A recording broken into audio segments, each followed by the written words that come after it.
Good afternoon, teachers. My name is Mohapi, and I'm working as the subject advisor for mathematics in Metao District. So today, we're going to discuss the mathematics paper 1, marking guidelines. This paper was written on Friday. So today we are just going to discuss with teachers on how marking should take place.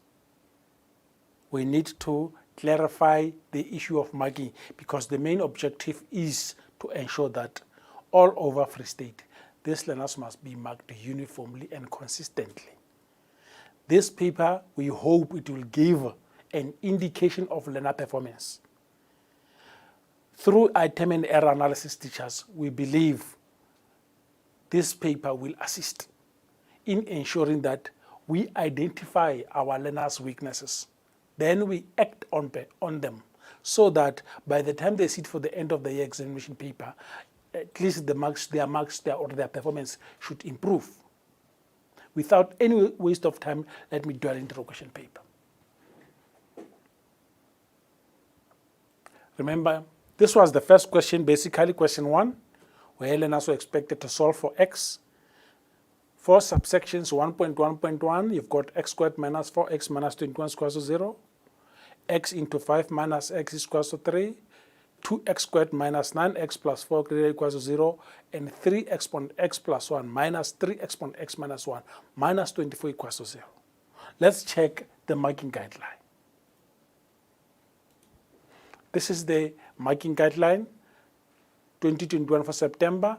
Let's check before we go to the real questions. Let's understand the following. If a candidate answered a question twice, you mark only the first attempt. Let us not be tempted by the fact that maybe the second attempt is correct, the first attempt is wrong. Teachers, let's be strict. If a candidate answered a question twice, you mark only the first attempt. If the first attempt is wrong and the second attempt is right, it means that learner will forfeit those marks because we mark the first attempt. Thank you. If a candidate has crossed out an attempt to answer a question and did not redo it, you mark the crossed out version. I hope it's clear. Here is a learner trying to attempt a question. For some reasons, the learner cancels it, draws a line over it. And as you page through the learner scripts, there is no any other point where the learner attempted the question again. So it means that deleted version, that crossed out version must be marked. That crossed out version must be marked. But if a candidate attempts a question, draw a line over the question, cancelling it, and redo the question somewhere else, then it means you leave out the crossed one, you mark that one. If a candidate crossed the question, draw a line over the question, and redo the question somewhere else, then you will mark that second part. But if there is no any other attempt, you mark that crossed out version. I hope I'm clear. I hope I am clear. The CA principle applies in all aspects of the marking guideline. CA, consistent accuracy. Consistent accuracy applies in all aspects of the marking guideline. Remember, as we apply the CA principle, we stop marking at the second calculation error related to that particular question or related to that particular sub-question.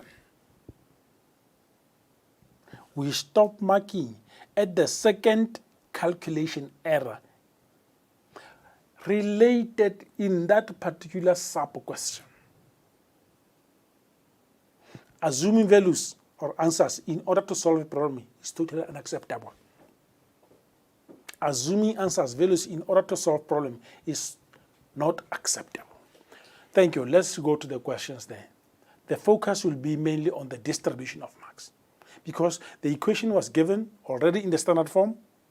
So the first mark will be for the factors. and then 1 mark for each x value. Remember, if the factors are incorrect, we CA the answers. If the factors are incorrect, CA will apply to the answers. 1.1.2, the question was clearly stipulating give answer correct to 2 decimal places. So the first mark will be for the standard form. The equation was not given in the standard form, so the learner must work out the standard form, which is 5x squared minus x minus 3. That is the standard form. The second mark, substitution into the correct formula. You substitute the value of A, you substitute the value of B, and you substitute the value of C. The last 2 marks will be for each answer.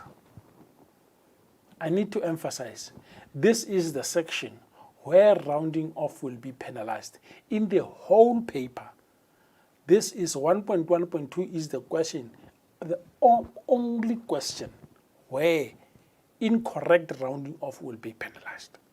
A maximum of 1 mark can be deducted for incorrect rounding off. For instance, the question clearly stipulates give answer correct to 2 decimal places. If a learner, for some reasons, give answers to 1 decimal place, both answers, it means you'll penalize the first one and credit the learner for the second one. This is the only section where rounding off will be penalized, and it will be penalized a maximum of 1 mark. Here is the alternative. In case a learner does not use quadratic formula, the learner can complete the square. First mark for standard form. This is the second mark, x squared minus 1 over 5x plus 1 over 100, which is equal to 3 over 5 plus 1 over 100. Squaring. That is the second mark. And then the third and fourth mark, just like in the previous approach, where learners see where a quadratic formula is used, 1 mark will go for each answer. This question, I hope we are clear of this one. Next one. This was the quadratic inequality. 1 mark for the factors because already the quadratic inequality was given in the standard form. It was already in the standard form. 1 mark for factors. And then the last 2 marks, we refer to them as a combo mark. It's a combo mark. By combo mark, we mean the answers must be 100% accurate. Let's say for some reasons, a learner commit a mistake in determining the factors. Then a learner will forfeit a factor mark. Then based on the learner's mistake, you CA consistent accuracy, you CA the answers according to learner's mistake. But remember, those 2 answers are a combo mark. Combo mark meaning we cannot split the 2 marks.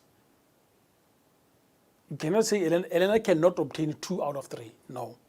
It's either a learner can obtain 3 out of 3 total, 1 out of 3 for factors. If a learner obtains 2 out of 3, the only condition for a learner to get 2 out of 3 here is when the learner get incorrect factors. Based on those incorrect factors, then the learner write the correct solution. Then the learner will get these 2 marks. It's a combo mark. 1.1.4 had an exponential equation. Learners must solve. Here is the first mark, 3x upon x into 3 minus 3x upon minus 1 is equal to 24. The first mark. The second mark here, as indicated, this is the second mark. The third mark, 3x upon x equals 3 exponent 2. And then the last mark for the final answer, which is x equals to 2. 1.2. In these questions, this is a section where learners were expected or were asked to solve the 2 equations simultaneously. These equations are commonly called simultaneous equations. Learners have to solve for 2 unknowns at the same time. Thank you. Mark distribution. The first mark will go for making y the subject of the formula, or sometimes then I can decide to make x the subject formula. One mark will be for making one variable the subject of the formula. After making, in this case, y the subject of the formula, you substitute that y value in the second equation. Wherever you see y, you substitute it by 2 minus 2x. That is the second mark for substitution. This is the step. This is the step. And then the third mark will be for the standard form, which is 6x squared minus 7x plus 2. That is the standard form. After standard form, there are no marks for factors, but the marks are for both x values. Then the last mark will be for both y values. That's 5 marks. That's how marks are distributed. As you mark this question, teachers, our appeal is adhere to the marking guideline. Adhere to the marking guideline. Distribute marks as indicated in the marking guideline. There is no mark in this 1.2. There is no mark for the factors. So do not tick to the factors. No. A mark should be for subject of the formula, making y the subject of the formula, substituting the y, standard form, which is 6x squared minus 7x plus 2, and then both x values a mark, both y values a mark. There is absolutely no mark for factors. So as we mark, let us not change the marking guideline. Adhere to the mark distribution as it is. 1.3 equation. Learners have to simplify this expression in set form. The first mark, if you can check, the first mark basically is the whole expression. And this whole expression here, what happened is that the learners must have determined the derivative of 4x. Learners must have determined the derivative of 4x. That is the first mark here. The second mark, the square root of 4 here will be expressed as 2 minus 2 plus 2. Then the third mark, this is the difference of 2 squares. So if it's a difference of squares, we have 20 minus 4. That will be the third mark. And the fourth mark will be for the answer, which is 2. And this will bring us to the end of question 1. This will bring us to the end of question 1. Let's have a look at question 2. This was a quadratic number question. Let me show you the questions. Question 2. In the question paper, you were given the learners were given the quadratic pattern, minus 22, minus 12, minus 6, minus 4. The first question, learners were expected to write down the value of the next 2 terms of the pattern, determine an expression for the nth term of the pattern, which term of the pattern will have a maximum value. Let's go through those 3 questions.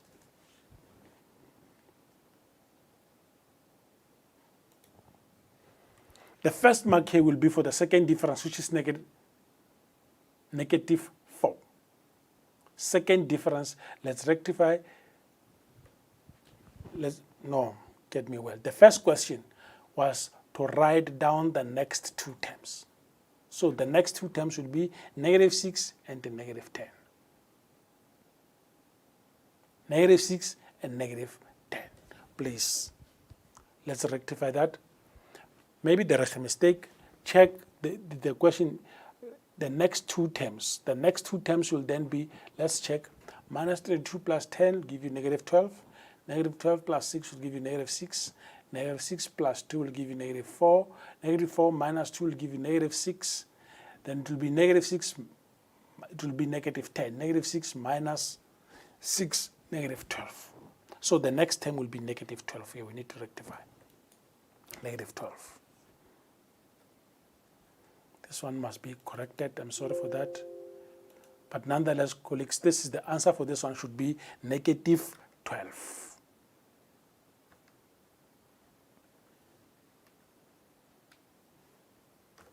Thank you. Negative 12. those, that will be, the first mark will be for -6, the next term will then be -12. Thank you very much. Mistake corrected. And now you can see the distribution is in line with the answer. Fine. The next term, learners were asked to determine the nth term of the pattern. First mark for A, another second mark for the value of B, which is 16. Third mark, the value of C, which is -36. And then the nth term, which is -2n squared plus 16n minus 36. This will then be the distribution of marks for 2.1.2. Remember, I'll keep on reminding teachers from time to time. The consistent accuracy applies throughout the marking guideline. In this question, 2.1.2, we can only accommodate one mistake.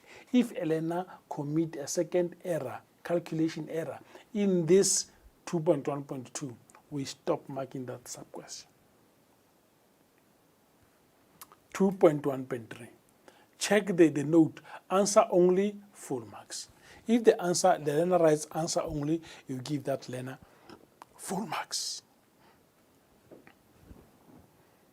2.1.3, which term in the pattern has got a maximum value? Maximum value, because it's quadratic in nature, basically the question wants us to determine the turning point, the x value of the turning point. So, minus b over 2a, that is how we determine the turning point. Then you substitute this substitution into this formula, it's a mark. And then the answer will be 4. Which term of the pattern has a maximum value? Then it means term number 4. Alternatively, if the learner applied calculus differentiated, first derivative equals to 0 is a mark, and then the answer, which is for the second mark. This is for 2 marks. Question 2.2. 2.2. 2.2 read, the nth term of arithmetic sequence is Tn is equal to 27 minus 6 into n plus 1. Write down the value of the common difference. Which term of the sequence is equal to -117? Let's check. Write down the value of the common difference. G is equal to -6, a mark. Which term of the pattern is equal to -117?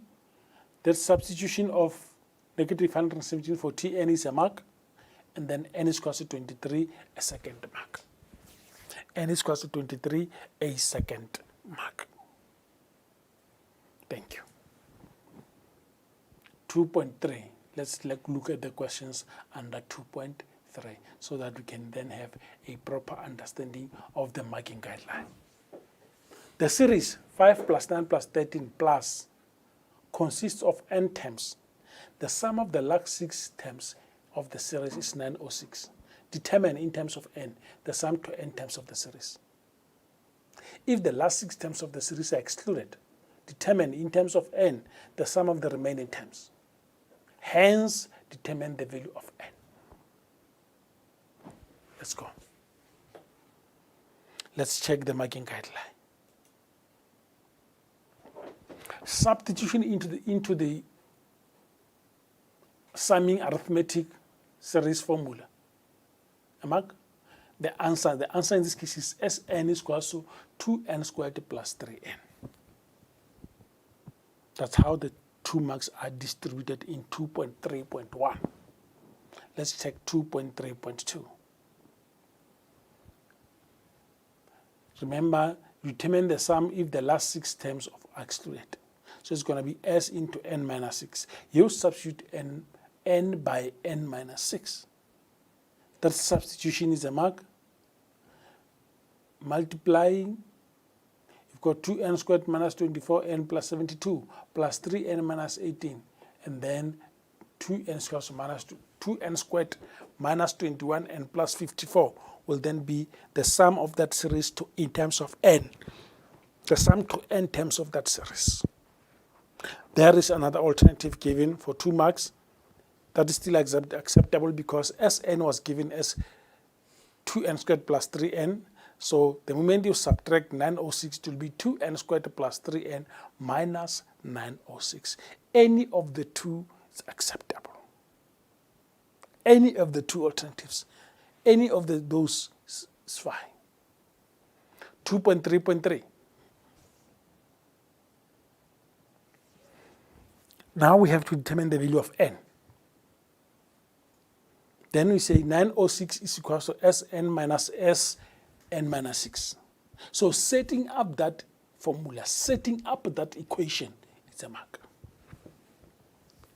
Substitution means you substitute Sn by 2n squared plus 3n. You substitute S to n minus 6 with 2n squared minus 21n plus 54. That substitution is the second mark. Now the rest I have to simplify. And as they simplify, they arrive at the stage 960 is equal to 24n. That will be the third mark, and the last mark will be for the answer, which is n is equals to 40. Which is n equals to 40. Total mark for question 2, 19 marks. Teachers, let's adhere to the marking guideline. As we mark, let's adhere to the marking guideline. Remember, consistent accuracy applies throughout the marking guideline. And if a learner commit a calculation error, you underline and then you carry on with the learner's mistake. But should we come to the second calculation error, then you stop marking. Let us try our best to make sure that all learners in Free State are marked uniformly and consistently. Question 3. Let me go to the question itself. 3.1, given the geometric series 3 over 2, 3 over 4, determine the largest value of n for which Tn will be greater than 3 over 16384. Calculate the value of P is 3.2. If sum to infinity of 27 P exponent K is equals to the sum of the first 30 terms of 3 into 1 over 2 exponent n minus 1. Let's look at question 3.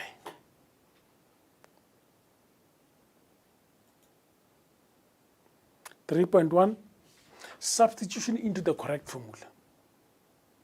Which one? Formula is A multiplied by R exponent n minus 1. Substitution is here. You substitute A by 3, R by half, n exponent n minus 1 greater than 3 over 16384. That is the substitution into the correct formula. Then the second mark will be for method.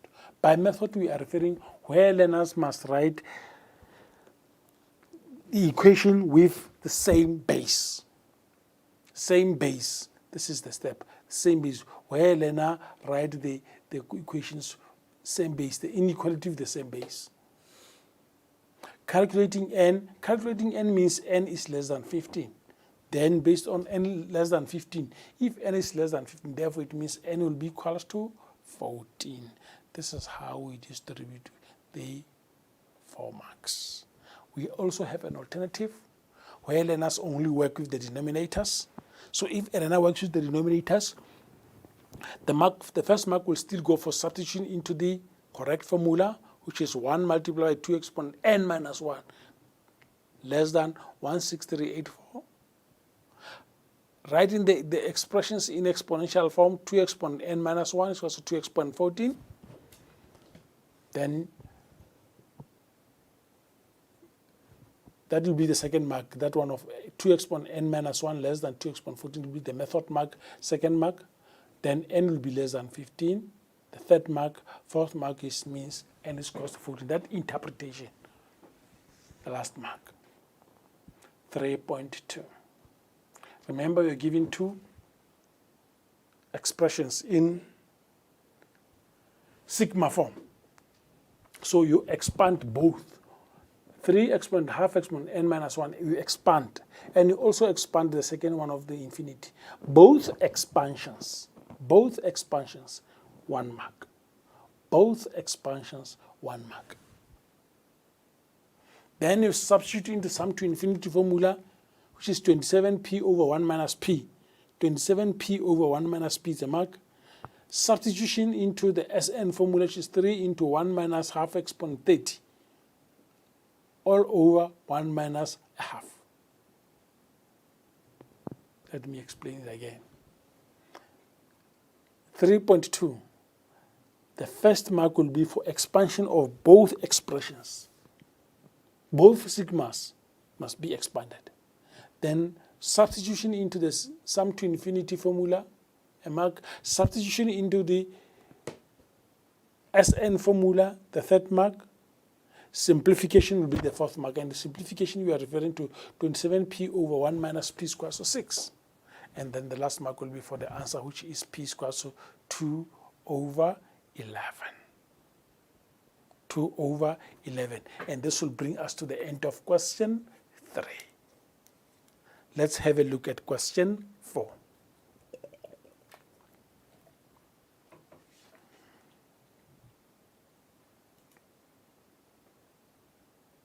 Question 4, for 11 marks, learners were given a quadratic function, minus 2x squared minus 4x plus 16.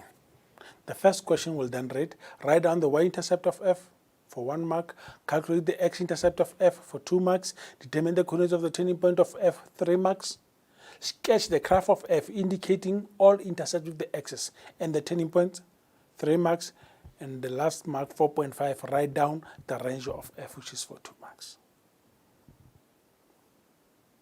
This was a strictly level 2 type of a question, a routine procedure. Let's check the mark distribution. Y-intercept 1 is an accuracy mark.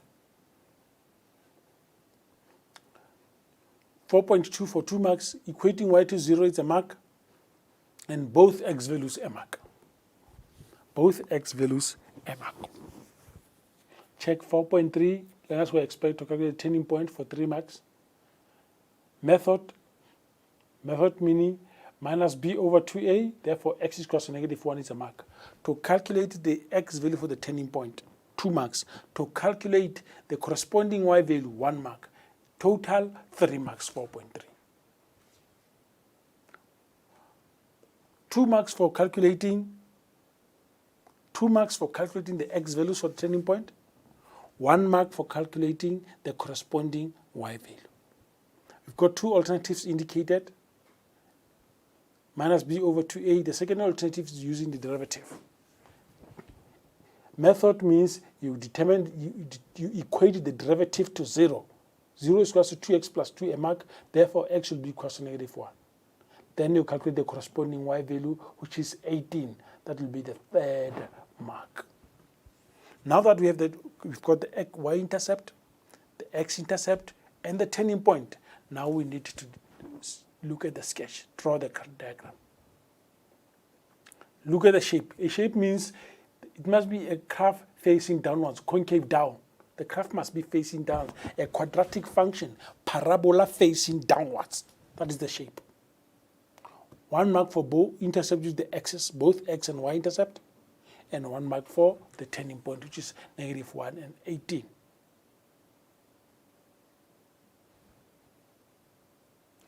(4.5). Remember, learners were expected to determine the range. Range is it's a combo mark. Y must be less than 18, or it can be written as y greater than from negative infinity up to 18. No, just a matter of notation. Either using inequalities or interval notation, perfect. Any of the two solutions is fine, it's acceptable. And this will then bring us to the end of question 4, 11 marks. 11 marks. We are on the functions now. Question 4, 11 marks. Let's look at question 5.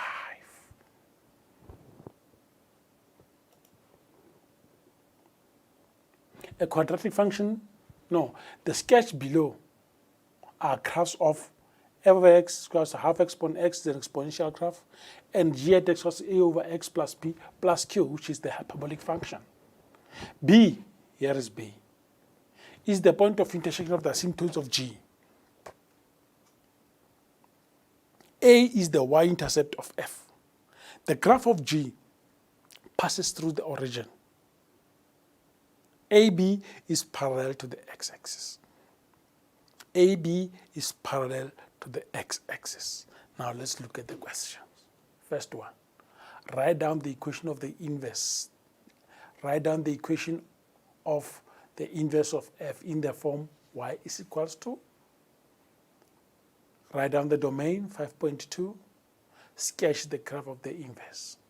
And then if h at x is equals to x plus 3 is the equation for the axis of symmetry of G, determine the coordinates of B.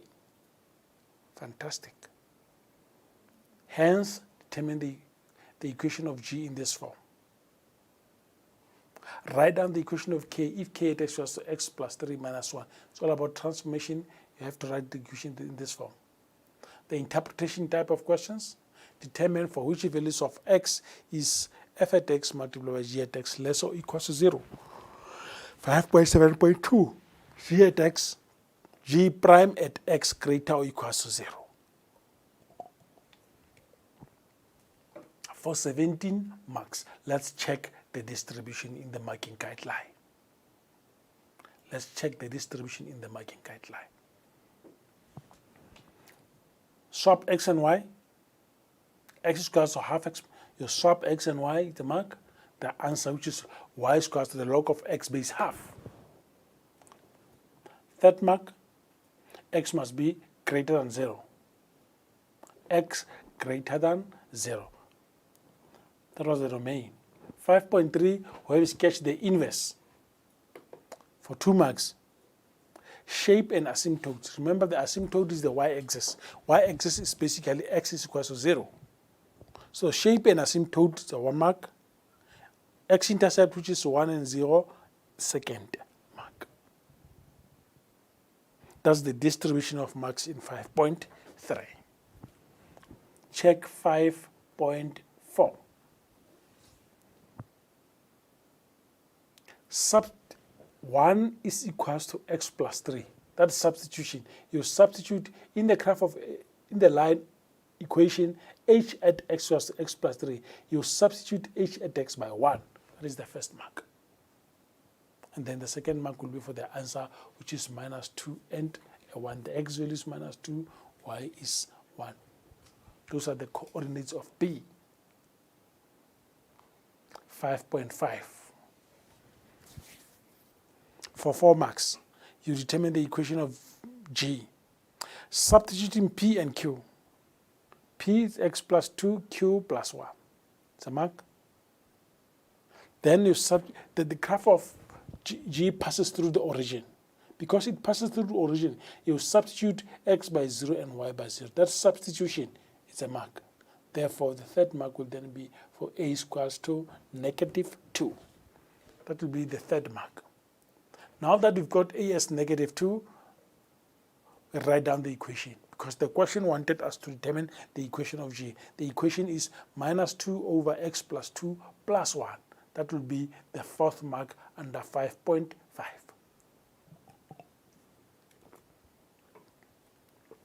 That will be the fourth mark under 5.5. 5.6, remember, it's issue about translation.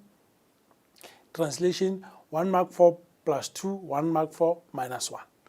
Because the graph has to be transmitted. H at x minus 3, it was, let me go back to the question from the question paper. Here it is, it was k at x is equals to g at x minus 3 plus 1. So it's a question around translation. So minus 1 a mark plus 2 a mark, 2 marks. 5.7, the interpretation type of a question. If the learner has identified the critical values correctly, it's a mark, and then the notation a mark. Take note, notation, you exclude x equals to negative 2. That one must be excluded. X must be greater than negative 2, not greater or equals to. So notation, if the learner have written x minus 2 less or equals to x, will forfeit, that learner must forfeit a notation mark.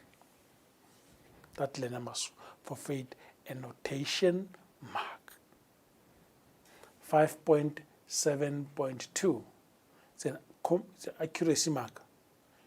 X, an element of real numbers, and x not equals to -2. This is an accuracy mark, as it is read from the question. And this will then bring us to the end of question 5. Let's go to question 6. Question 6 will be more on inverse functions. Let me go take you through the question itself first. Here is the question. For 7 marks, you are given p at x equals to minus 3x squared. Give a reason why the inverse of p at x is not a function. Place the restriction on the domain of p so that the inverse is a function. Routine questions. If we did the inverse of quadratic with learners, these are the basic routine questions. Let's check the distribution of marks. One x value is associated with 2. Remember, you have to give a reason why. You have to give a reason why the inverse is not a function. So, one x value is associated with 2 y values. The mark. Or a vertical line test casts the graph twice. It's a mark. It's a combo mark 2-2. It's a combo mark. Combo means you either get 2 or 0. You get 2 or 0. You cannot get 1. 6.2, x must be less or equal to 0, or x must be greater or equal to 0. So 1 mark for each. That's how you will restrict the domain of the function so that the inverse can be a function. 6.3. Let me take you through 6.3. The question reads, in a test, Peter was required to determine the derivative of a function f of x. However, by mistake, he determined the inverse of x. And his answer was the inverse is equal to the square root of x over 2. Determine the correct answer to the question given in a test. Determine the correct answer to the questions given in a test. Let's go to 6.2. 1 mark for swapping x and y, which is x is equal to the square root of y over 2. Squaring both sides, and then multiplying by LCD, y is equal to 2x squared, a mark. And last mark for derivative, you differentiate the function y with respect to x, therefore dy over dx will be equal to 4x. And this will bring us to the end of 7 marks for question 6. I've done question 1 up to question 6.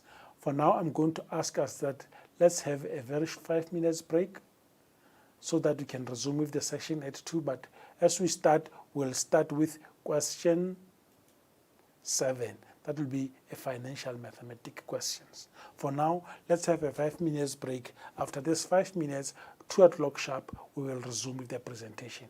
I thank you. Teachers, welcome. Teachers, welcome to the session. Remember, we are busy with the marking guideline discussion, and we have discussed question 1 up to question 6. So now we have got to start with question 7 up to question 11. Question 7 was basically a financial maths question. The questions read, as on the screen, an investment earns interest at 12% per annum, compounded every 6 months. Calculate the effective annual rate of this investment for 2 marks. 7.2.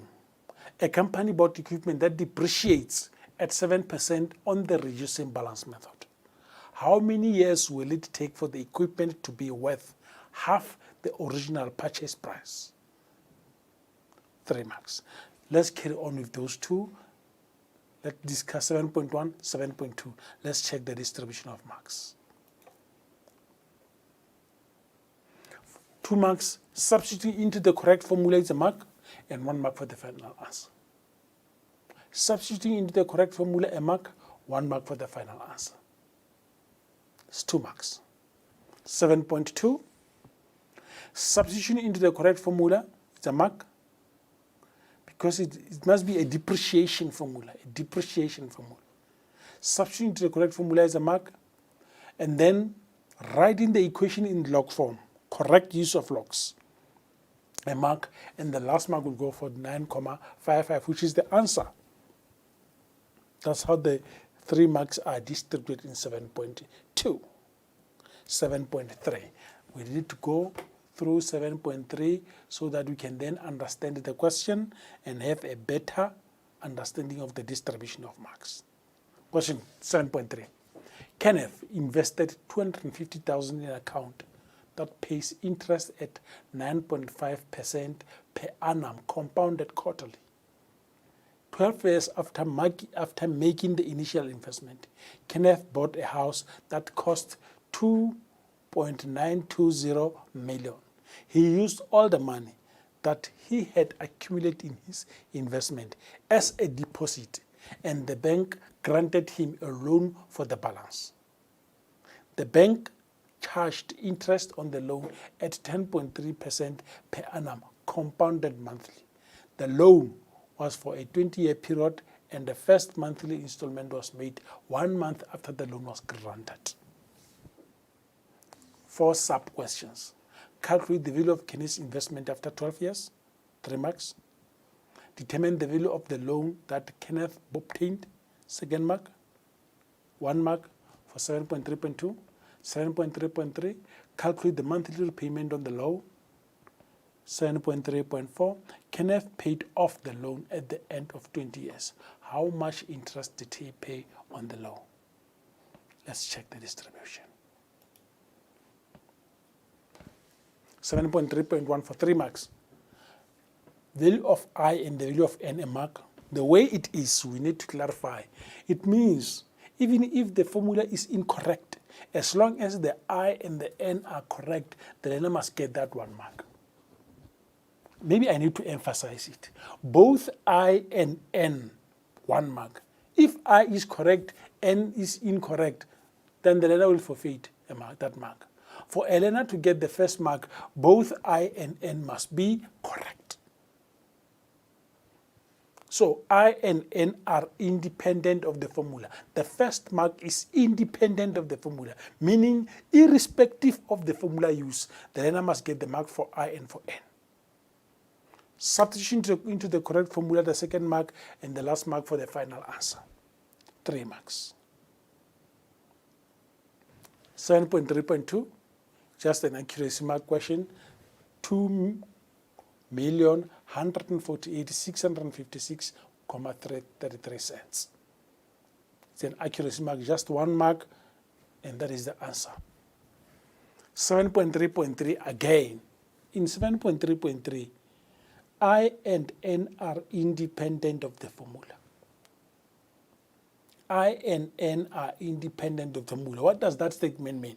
It means even if the formula is incorrect, as long as I and N are substituted correctly as I is equal to 0.103 over 12 or N and N as 240, then a learner must get those marks, even if the formula is wrong. If the formula is wrong, the learner can still get a maximum of 1 out of 3. The 3rd mark will be substitution into the present value formula, and then the answer, which is 21,163.87 cents. That will be 7.3.3. Alternatively, reducing, the learner can opt for this alternative. First mark is exactly the same as in the first option. Substitution into the correct formula. We've got 2 formulae, the compound and the future value. Substitution in both formulae, a mark, and then the answer will be the 3rd mark. 7.3.4, the last mark. The method mark. What is the method? 21,163.87 multiply by 240, and then you subtract 2,148,656.33. then that is the method mark. Know that you have to, the monthly installment, you multiply by 240 and then you subtract.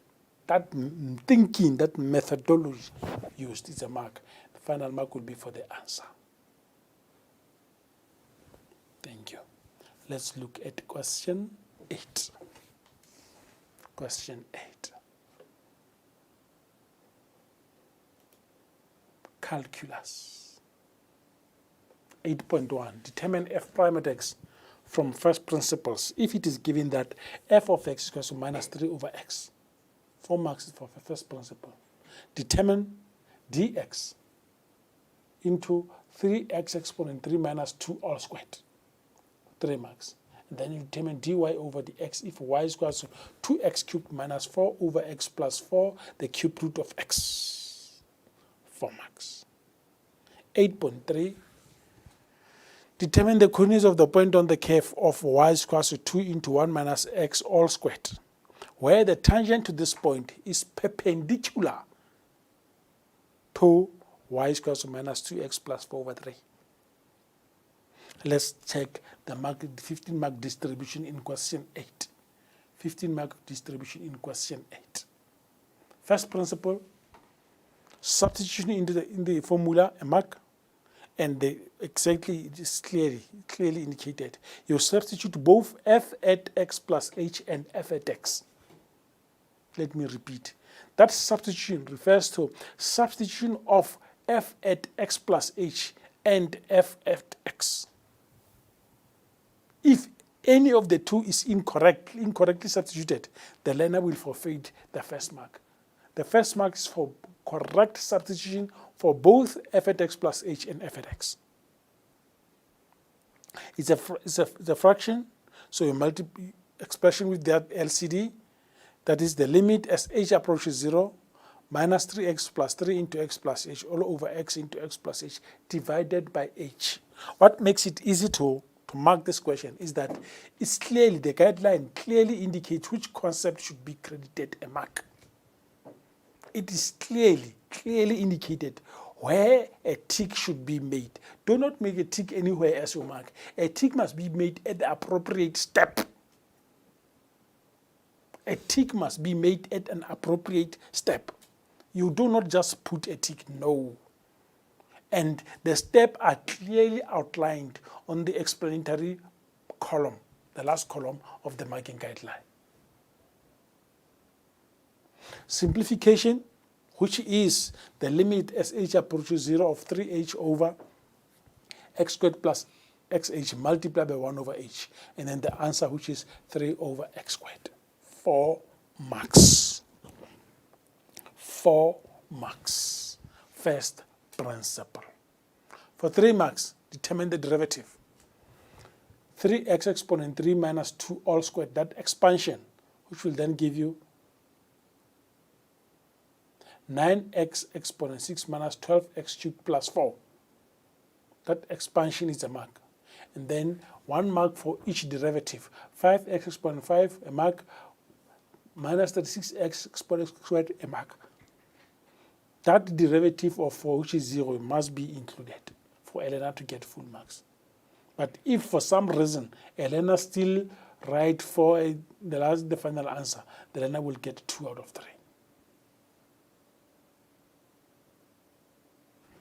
Let's check 8.2.2.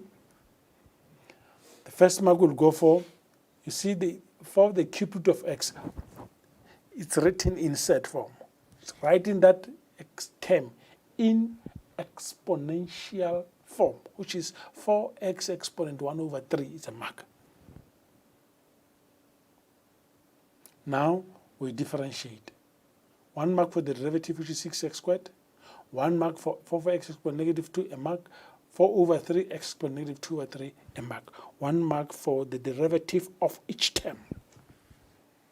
First mark, converting the term written in set form. You write it in exponential form, it's a mark.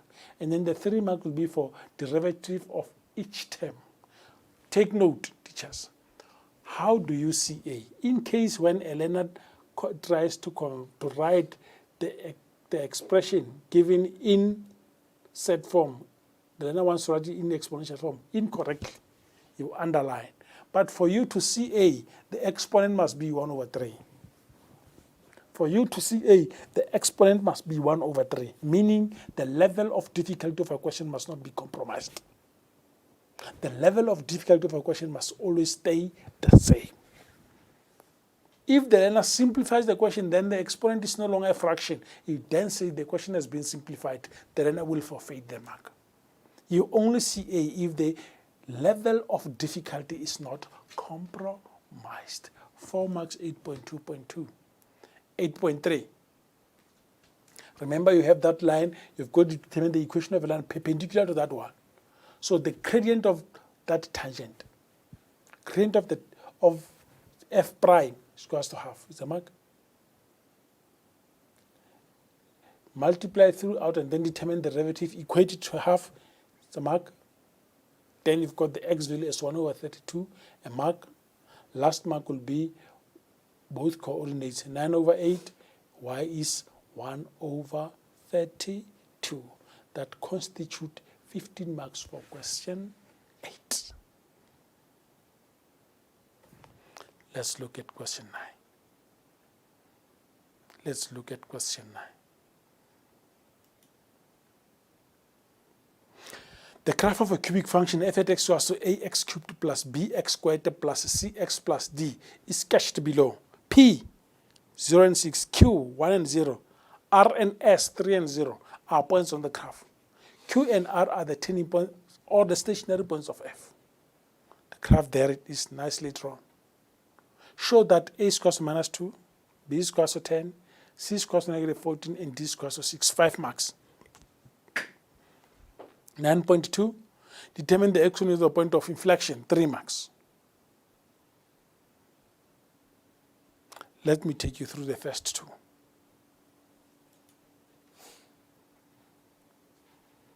Use the formula y is equals to a into x minus 1 all squared x minus 3b. The one that is squared is served as an x-intercept in the turning point. Substitute x1, 1 and x2, 3. What is important, whatever is squared must be the x value for, it must serve as x-intercept in the turning point. Then you substitute the point, x is 0, y is 6. Remember the y-intercept that was given as 6. Work out, simplify, 3a will be equals to 2. That will be the third mark.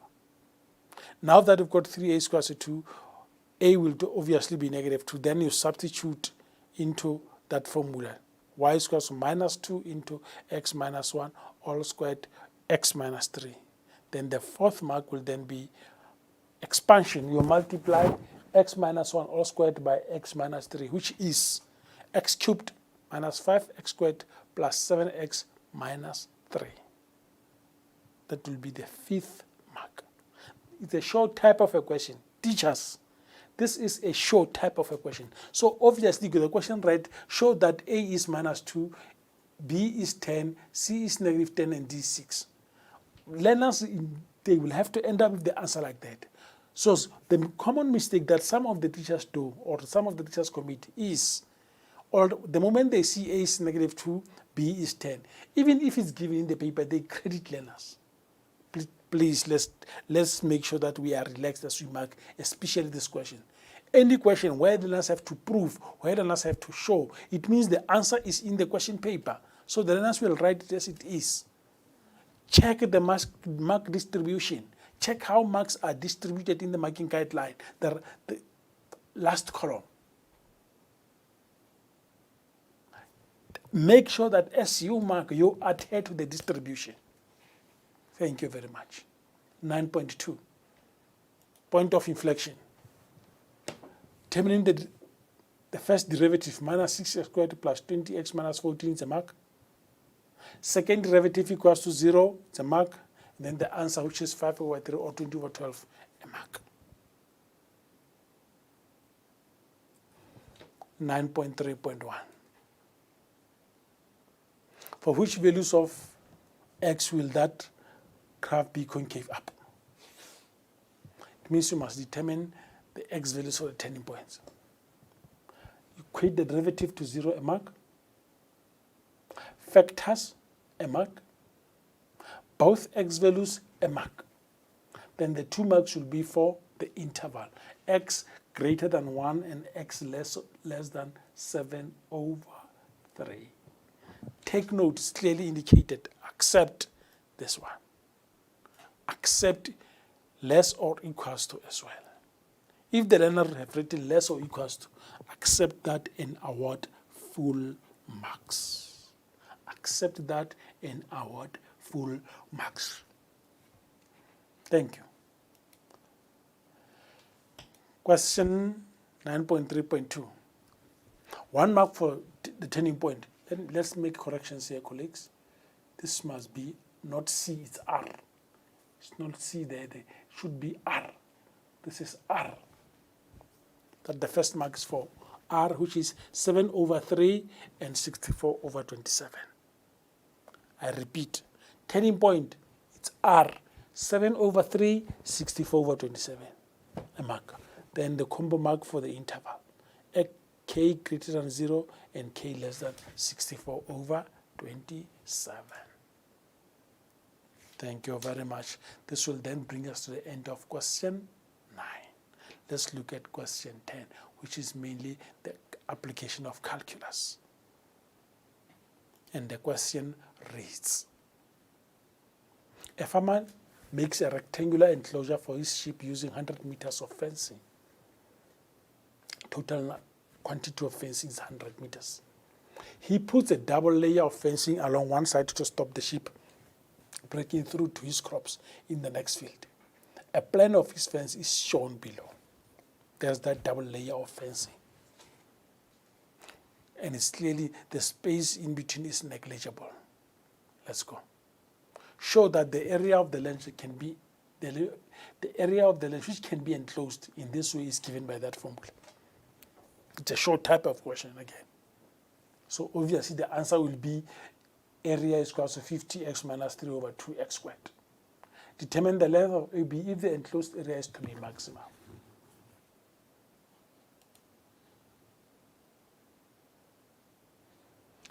Taking into consideration all these factors, the learner must come up with the 2BC is equal to 100 minus 3x.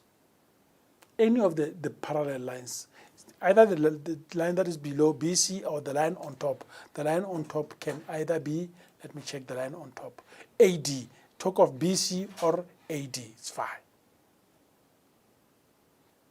The learner can write twice AD is equal to 100 minus 3x, perfect. And then substitute in the area formula will be the second mark. So the total 2 marks, 10.1.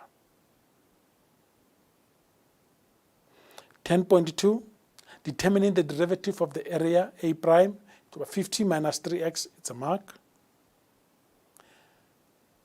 Equating the derivative to 0, it's a mark. And then the answer, which is x equals to 50/3, it's a mark. 10.1, 10.2 together, 5 marks. Now, we go to the last question, which is question 10. And the last question reads, a group of 540 people with green eyes or blue, a group of 540 people with green or blue eyes were randomly selected to determine whether green or blue eyes are gender dependent. The results are tabulated below. Those are the results. The first question, if a person from this group is selected at random, write down the probability that the person is a female and has green eyes. Female, here is the female, green eyes. The answer should be 147 over 540. 547 over 147 over 540, or you can simplify it to 49 over 180 or 0.87. But normally the learners will just write 147 over 540. Perfect. Give the learner that mark. 11.2, 11.1.2. After analyzing the results, a learner concludes that the probability of having green eyes is independent of gender. Is she correct? Support your answer with the relevant calculations. Let's check. Rule for independent events. A mark? Rule for independent events. And we know for independence, probability of female and green, that rule is a mark for independent events. Probability of female and green eyes, which is 0.27, a mark. Then we come to this step, 240 over 540 multiplied by 330 over 540, which gives you 22 over 81 or 0.87, a mark. And then the conclusion. What is the conclusion? The events are independent and the learner is correct. Once you can conclude, the learner can conclude by saying the events are independent, give the learner credit the learner that mark. But not just conclusion. The conclusion must be relevant to the steps above. The conclusion must be in accordance to the calculations that the learner made. Question 11.1 and 11.2 done. We can have that alternative. Even with the alternative, the distribution of marks is basically the same. Rule for independence, a mark. Male and green eyes. This one is just that we are working with the male here. 0.34, a mark. 300 over 540 multiplied 330 over 540 equals to 55 over 162, the third mark, and the conclusion. Let's go to 11.2. Question paper. E and F are two independent events. Probability of E is equals to X and probability of S is equals to Y. Probability of E and F is equals to 1 over 3. And probability of E or F is 9 over 10. Show that 30y squared plus 10y squared is 37y. Colleagues, teachers, take note. Lots and lots of questions of the show type. Lots and lots of questions where learners need to prove. And when you prove, you have to be extra careful, because the answer that the learners will end with will be the answer in the question paper. So we don't have to rely on what the learners, on the learners' final answer. Rely mainly on the learner steps they work out, because already the answer is in the marking guideline. The answer is in the memorandum. Fine. XY is equals to 1 over 3. The mark. First, we go there, substitute probability of E and FS given is 1 over 3. Then this one is X, that one is Y. XY is equals to 1 over 3. It's a mark.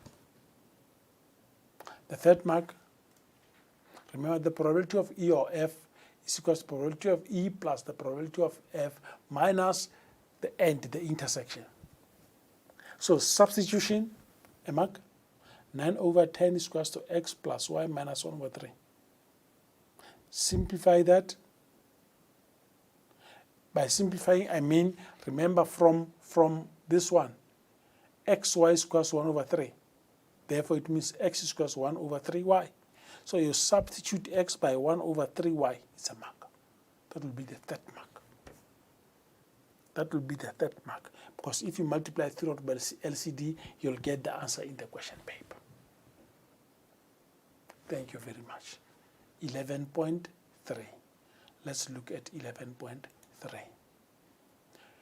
13 learners have to be seated on a bus where the seats are arranged as shown below. You've got the back row, middle, and the front row. If the learners are arranged randomly, how many ways can they be selected? How many ways can they be selected? Let's check the answer. 13 factorial. The learner can just write 13 factorial of or 62270208000. Any one of the two is fine. If the learner only writes 13 factorial, that learner must be given 2 marks. 11.3.2. 5 friends insist on sitting in the back row, and one learner who gets sick needs to sit next to the door in the seat marked D here. In how many ways can the learners now be arranged? 4 marks. 7 factorial, a mark. 5 factorial a mark, 1 factorial a mark, and the answer, which is 604,800 a mark. 1 mark for each term and the final answer. Total for question 11 is 14 marks.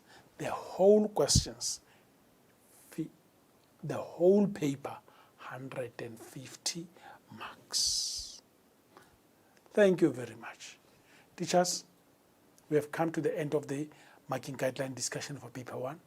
The main thing that I want to emphasize here is for us to adhere to the marking guideline. Distribute marks as indicated in the marking guideline. If the learner comes up with a different alternative, ensure that even with that alternative, the distribution must be in line with the marking guideline. When we mark, as we make ticks, a tick must be made at an appropriate place. We do not just make a tick for the sake of making a tick. We make a tick at an appropriate place. Which place is appropriate? Appropriate place is the place indicated in the marking guideline. Descriptors in the marking guidelines, they clearly explain where a tick should be made. So we humbly request teachers to adhere to the marking guideline as they mark these learners. Remember the main objective. We want to get the learners must have a true reflection of their performance. They must know where their weaknesses are, so that for this remaining period, before they sit for the end of the year, they have enough time to revise. And once they have identified their mistake, they will know exactly where their weaknesses are. They can work on their weaknesses and they will improve at the end of the year. But that process of improving at the end of the year starts with teachers marking accurately as prescribed in the marking guideline. Let me wish you all the best, teachers, with your learners. Grade 12 learners, good luck. This is just a trial exam. 25% of your SBA very much important, but the main one is still coming in November. Let me take this opportunity to wish you well. I thank you.